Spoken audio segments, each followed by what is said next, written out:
అనుష్క ప్రధాన పాత్రలో Krish తెరకెక్కించినటువంటి action thriller movie Ghaati ఇవాళ థియేటర్లో రిలీజ్ అయింది. అటు యూఎస్, యూకే ప్రీమియర్స్ చూసిన వారందరూ కూడా సోషల్ మీడియాలో తమ అభిప్రాయాలను పంచుకుంటున్నారు. అనుష్క పర్ఫార్మెన్స్ అదిరిపోయింది.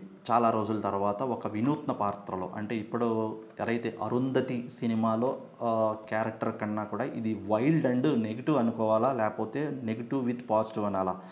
మొత్తానికైతే తనకిచ్చినటువంటి ఆ క్యారెక్టరైజేషన్ ఏదైతే ఉందో అదరగొట్టి చింపేసిందంటూ కూడా క్రెడిట్ గోస్ టు 90% ఈ సినిమాలో చూసిన ద హీరో ఆఫ్ ది మూవీగా అనుష్క నిలిచిందని చెప్తున్నారు. మొత్తానికి తన నటనతో ఊహించిన దానికంటే ఎక్కువ ఎమోషన్స్ క్రియేట్ చేసి అందరినీ తన ఎమోషనల్ యాక్టింగ్తో ఆకట్టుకుందంట. వాటన్నిటినీ మించి అయితే ఊహించే కథ, ముందే కథ తెలిసిపోతూ ఉంటుంది, బోర్ కొట్టే చాలా సీన్స్, వీటన్నిటి మధ్య కూడా తన పర్ఫార్మెన్స్తో సినిమాలో కొంచెం ఆడియన్స్కి ఊరట కలిగించింది. అనుష్క మొత్తానికి ఏదైనా కూడా ఘాటి సినిమాలో ద హీరో ఆఫ్ ది మూవీగా అనుష్క నిలిచిపోయింది.